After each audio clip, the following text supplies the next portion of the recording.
สบายดีทุกคนยินดีต้อนรับเข้าสู่เล่าเกาหลีเล่า Korea Series Podcast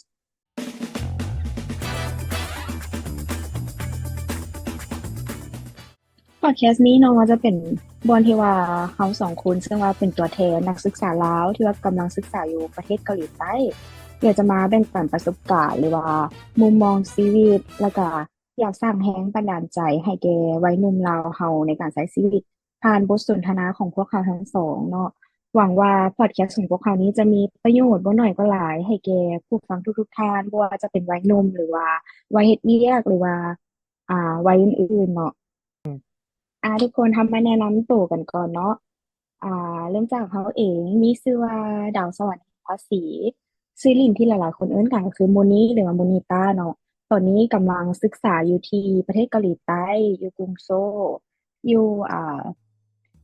มหาลัยชองฮีซึ่งว่าเป็นโซลแคมปัสแล้วก็ศึกษาอยู่สาขาculture and entertainment ก็คือวัฒนธรรมและก็วงการบันเทิงซึ่งว่าตอนนี้อยู่ระดับปีสามแล้วอีก1 ปีก็จะจบแล้วเนาะเดี๋ยวยินดีที่ได้รู้จักทุกคนวู้อ่าฮู้เจนเดย์แนะนำตัวเบิ่งโอเคโดยสบายดีทุกคนเขาเองก็ปัจจุบันนี้กำลังเรียนอยู่บูซานหรือว่ามหาลัยบูซานกับต่างประเทศการศึกษากันต่างประเทศภาษาอังกฤษจะว่าบูซาน University of Foreign Study ปัจจุบันกำลังศึกษาเรียนอยู่ปี 3กำลังขึ้นปี 4อยู่สาขาภาควิศวกรรมและวิทยาศาสตร์คอมพิวเตอร์ซึ่งได้มาอยู่เกาหลีเป็นปีที่ 4แล้วและเมื่อนี้ก็อยากขอเอาโอกาสนี้มาเผยแพร่มาแชร์ประสบการณ์ที่ว่าข้าพเจ้าและเมื่อข้าพเจ้าค่อยและหมู่นางดาวสวรรค์ที่ว่าได้มา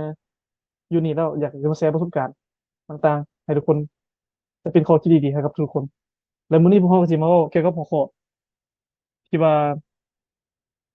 เกี่ยวกับการที่พวกเขามาเกาหลีนี่พวกเขามากันจังไดและบ่เพียงแต่เท่านั้นแม่นพวกเขามาเกาหลีนี่มันย้อนว่าพวกเขาได้ทุนของรัฐบาลเกาหลีใต้ปี2021ซึ่งพวกเขาจะมาแชร์คือว่า strategy หรือว่าแบบแผนหรือว่าวิธีการของพวกเขาที่ว่าพวกเขาได้ทุนตอนมาแม่นพวกเขาได้การเกี่ยมอย่างแต่ได้เฮ็ดอย่างแน่ซึ่งว่าพวกเขาก็จะขอเอาเป็นมื้อสันวันดีปีใหม่นี้มาโอ้ลมแล้วก็มาแชร์ประสบการณ์4 ปีหลังที่พวกเขาได้เคยเฮ็ดมานำกันเพื่อให้เป็นข้อคิดดีๆแล้วก็แนวคิดใหม่ๆให้กับทุกคนเพื่อผู้ใดที่ว่าพยายามที่อยากจะได้ทุนไปเรียนต่างประเทศแล้วทุนอยากมาเรียนเกาหลีโอเคพวกเรามาเริ่มกันเลยบ่ครับจำเป็นละแต่ว่าอยากจะบอกก่อนว่าข้อมูลที่ว่าพวกเขาจะมาแชร์กันก็คือแบบ based on 2021ที่ว่าพวกเขาได้ทุนมาซึ่งว่าแต่ละปีเขาเจ้าก็จะมีแบบเปลี่ยนอ่าอะไรเนี่ยเปลี่ยนมาตรฐานหรือเปลี่ยนว่ามาตรฐานเปลี่ยนเอ่อกฎเปลี่ยนใหม่อหย่างที่กฎใหม่ๆที่ว่าเขาต้องเฮ็ดตามซึ่งว่าปีพวกเขาก็จะแตกต่างออกไปเนาะอยากให้ทุกคนเบิ่งในตัวนี้นๆแม่ำนแล้วจะมาเริ่มกันเลยเขาจะมาเริ่มกันอ่าเริ่มจากแนะนำทุนก่อนเนาะว่าแม่นแม่นทุนเฮานี่มีชื่อว่าแนวใดทุนพวกเขานี่มีชื่อว่า GKS Scholarship หรือว่า Global Korea Scholarship แม่นแล้วซึ่งว่าอ่าทุนของพวกเขามีทั้งระดับชั้นสูงแล้วก็ระดับปริญญาตรีแล้วก็ไปฮอดระดับปริญญาโทซึ่งเขาสองคนก็ได้อันนี้ทุนมาในระแม่นดับปริญญาตรีเนาะถูกต้องซึ่งมาในทุนนี้เพื่อนจะให้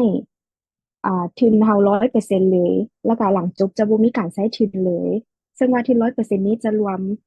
ค่าเรียนค่าประกันสุขภาพค่าหอพักและการมีเงินเดือนในเฮานำเดือนละอ่าปีนี้เป็นขึ้นมาเดือนละ1,133,000 วอนเนาะซึ่งว่าในเงินจำนวนนั้นมันจะกวาดรวมทุกอย่างเลยแม่นแบบเมื่อกี้นี้แม่นดาวโซนได้เว่าไปใน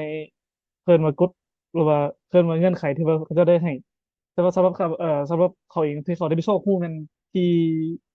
ปีนี้กับปีที่เขาอยู่นี่มันคล้ายๆมันแตกต่างกันเนี่ยเพราะว่าปีที่เขามาอืนั่นแม่นก็เจ้ามให้ค่าปียุ่งไปกับ2แม่นค่าแม่นละกินค่าเบี้ยเลี้ยงเนาะอันที่สามเป็นค่าแม่นละเบี้ยเลี้ยงกับ ค่าประกันภัยซึ่งว่าเงินตัวนี้มันเขาได้อยู่ประมาณ900,000 บอลซึ่งถ้าหากว่าภายได้ท็อปปิอืกมระดับห้าขึ้นไปมันจะสามารถได้เงินเพิ่มตอนนี้ช่วงในปี2010พวกเขาที่ว่าพวกเขามานะแต่ปัจจุบันนี้มันปีที่เป็นปีที่บ้าต่างที่ว่าหนึ่งมันก็จะเพิ่มเงินเดือนให้แต่ว่าก็จะบ่ซื้อปียนไปกลับให้ตามที่ว่าได้สอบเข้ามานะซึ่งว่า แม่แล้วก็เริ่มจากถ้าจือบ่ผิดแม่นปีนี้เป็นปีกายเป็นต้นไปแม่นถึงว่าเขาจะได้ท็อปปิก5 หรือ 6ตามคาดหมายเขาเจ้าเขาก็จะบ่ได้เงินโบนัสเพิ่มเนาะแมนแต่แมนว่าเขาจะแม่นคือเจมส์เว้าที่ว่าเขาจะเปลี่ยนมาให้เงินเดือนเขาเพิ่มขึ้นซื่อถูกต้องเลยสมมติว่าใคร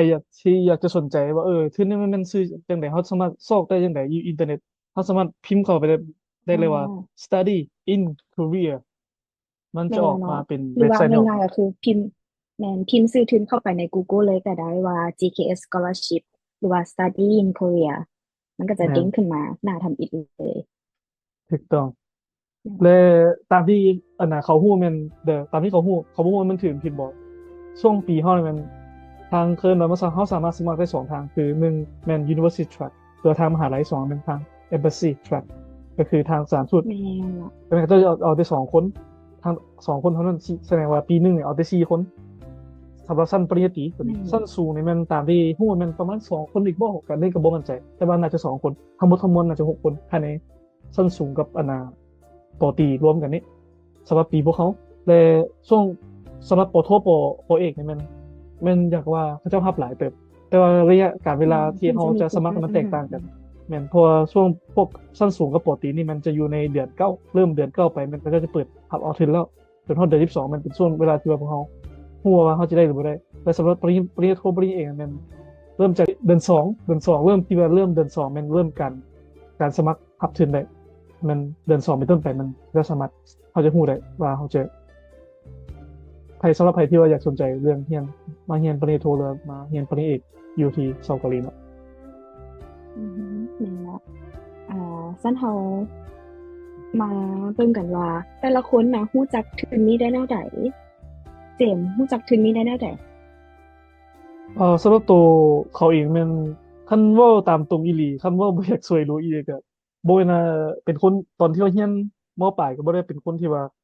เคยไปฮู้เรื่องทุนหลายปานใดส่วนใหญ่มันมีผู้ใหญ่มันผู้ใหญ่ส่วนใหญ่มีหมู่ครูแล้วมีครูอาจารย์ที่เป็นครูที่ว่าแนะนำให้ก็เลยแค่เป็นคนที่ว่าอืมักที่อยากจะมลองสมัครทุนไปเรียนต่างประเทศตั้งแต่อยู่ขึ้นมปลายแล้วซึ่งว่าในช่วงนั้นก็อืสมัครหลายทุนเติมบเด้เพราะแต่ตอนนั้นมันเริ่มตั้งแต่สิงคโปร์นิวซีแลนด์ออสเตรเลียจีนญี่ปุ่นอ๋อเมริกาอมันสมัครมาเบิดแล้วแต่ว่ามันก็บ่ผ่านแหละอืมแต่ว่าก็ได้ประสบการณ์แต่ว่ามามือใดมือหนึ่งช่วงแม่นแม่นโควิดนั้นแมันหมู่เจออาจารย์ที่ว่าคนนักเพลงกันกับอาจารย์อยู่อ่าหลังจากที่เราจบมปลายแล้วก็ได้เข้าเรียนอยู่มสองครับอยู่สาขาการตลาดหลังจากนั้นก็ได้เรียนได้2 เดือนเลยทาง อาจารย์รุ่นที่ว่าอยู่มปลายนั้นเพิ่นก็ได้ทักมาหาว่าบ่สนใจสมัครขึ้นเกาหลีบ่เขาก็เลยแบบอื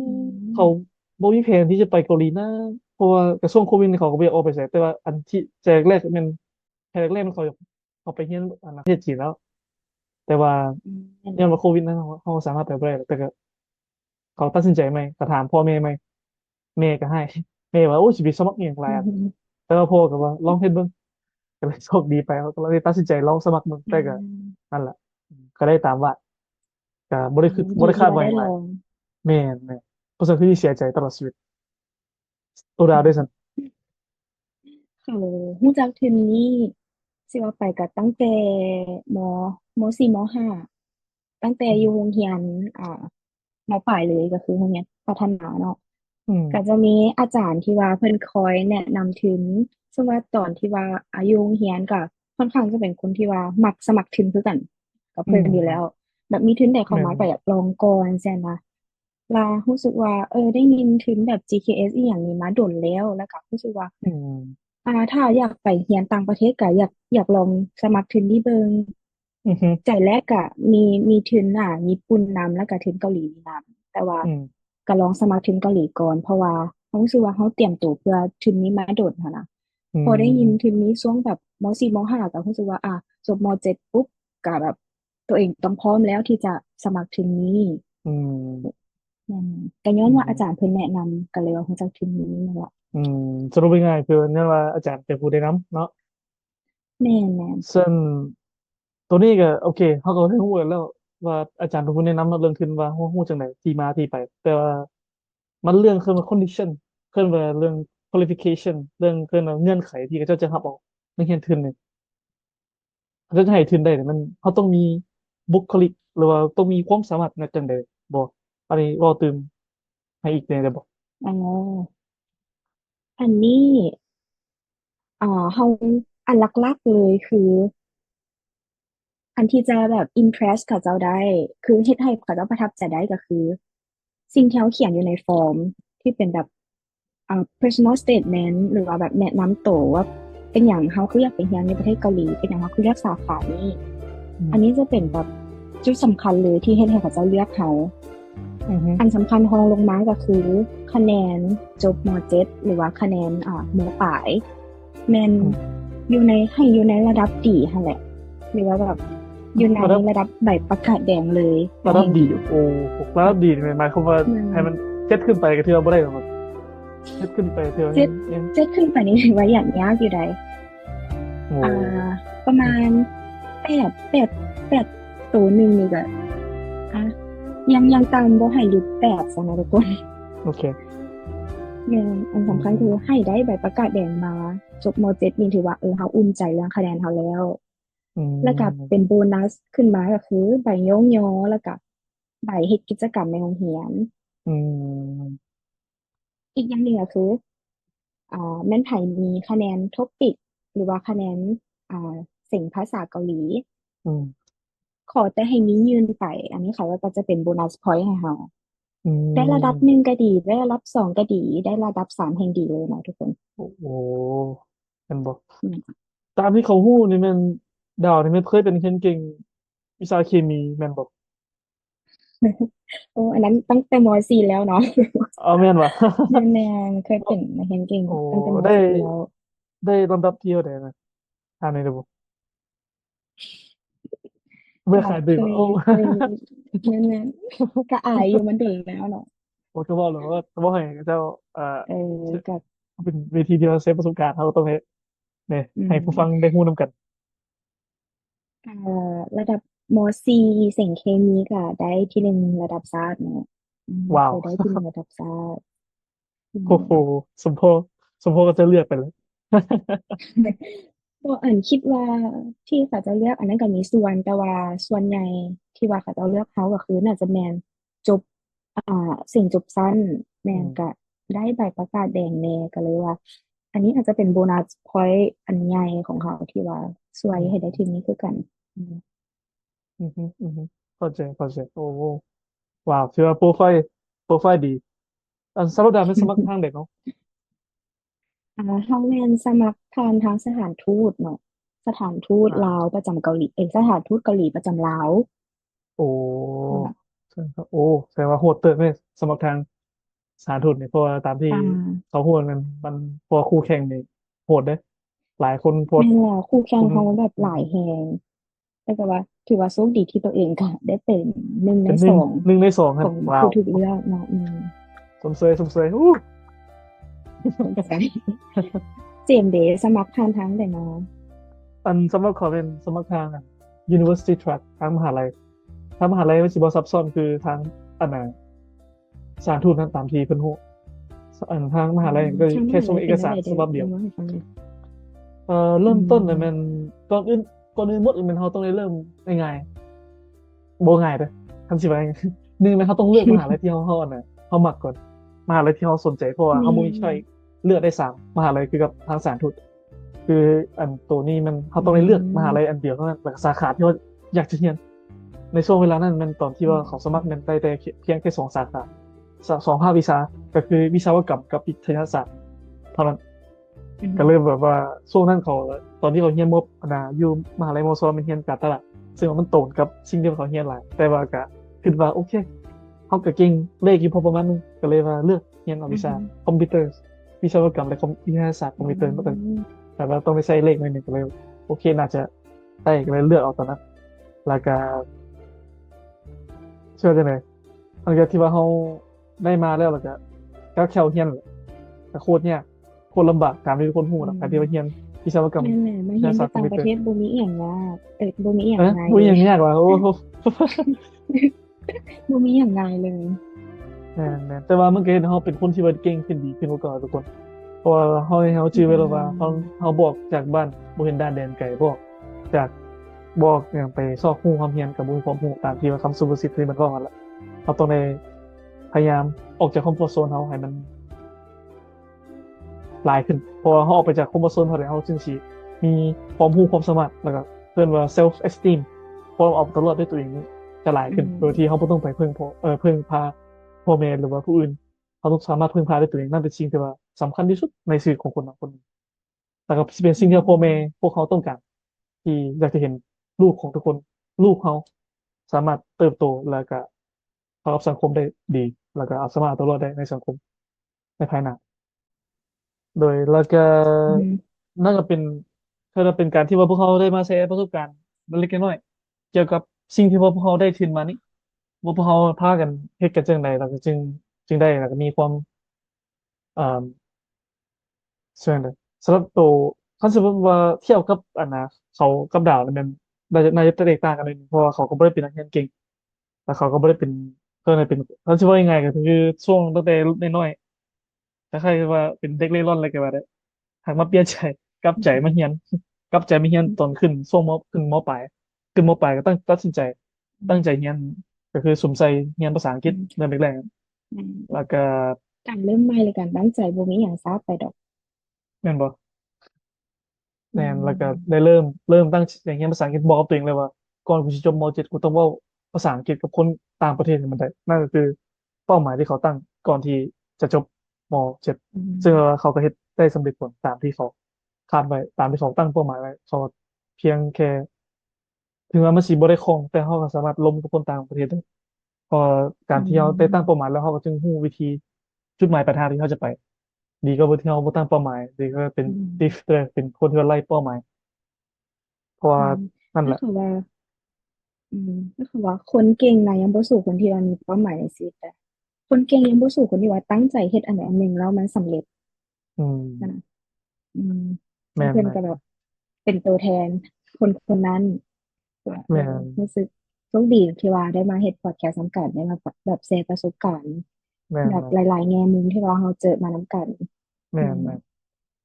แม่นนั่นแหละทุกคนเพราะว่าน่าจะเป็นแค่น้ำย่อยที่พวกเขาได้ทั้งสองคนได้มาล้มกัน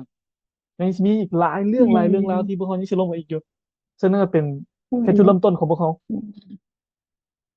ซึ่งอันนี้ก็เป็นก็ขอพอดแคสต์แรกของพวกเขาดูว่ามีอันไหนผิดพลาดหรือว่าอืมจังไหนเดก็แบบทุกคนสามารถฟีดแบ็กมาได้เนาะแม่นมีอันไหนส่วนที่ว่าอยากให้เราเล่าก็สามารถแนะนำมาได้แม่นแต่เขาให้พวกเขาว่าเกี่ยวกับหัวข้อใดที่ว่าเกี่ยวกับประเทศเกาหลีและพวกเขามีความคิดเห็นกับตอนที่เขาเคยเรียนอยู่แล้วเขามาเรียนอยู่เกาหลีมันมีความรู้สึกแตกต่างกันยังไงพวกเขาสามารถ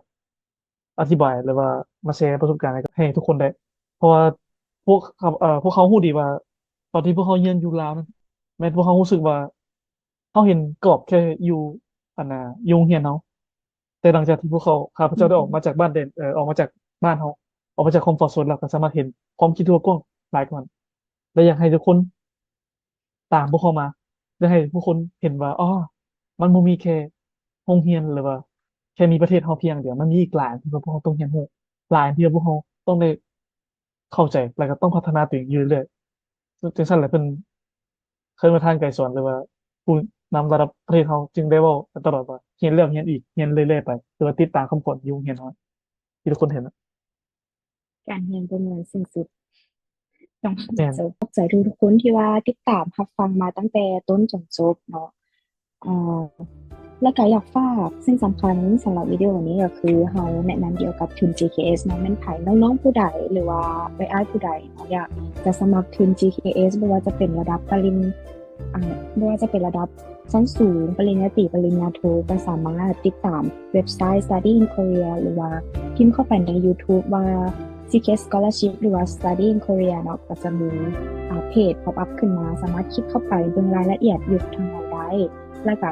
ให้ทุกคนเบิ่งรายละเอียดของปีที่ว่าตัวเองจะสมัครให้ดีเนาะเพราะว่าแต่ละปี เงื่อนไขของเพิ่นจะแบบแตกต่างกันไปเหมือนสำหรับผู้ใดที่ติดอ่าผู้ใดที่สนใจก็สามารถเข้าไปได้ขอบใจสำหรับทุกคนที่ติดตามแล้วก็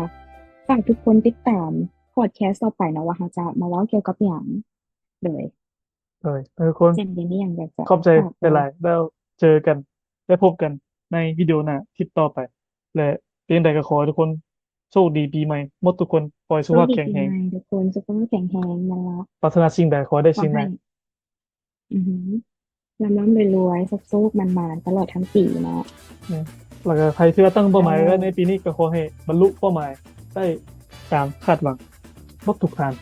พวกเขาสองพวกเขาสองคนและช่องเราเกาหลีKorea Series การจะได้ขอลาไปก่อนสำหรับอีพีนี้เนาะทุกคนสวัสดีปีใหม่สวัสดีปีใหม่นะขอบบ๊ายบาใจทุกคนบ๊ายยบาย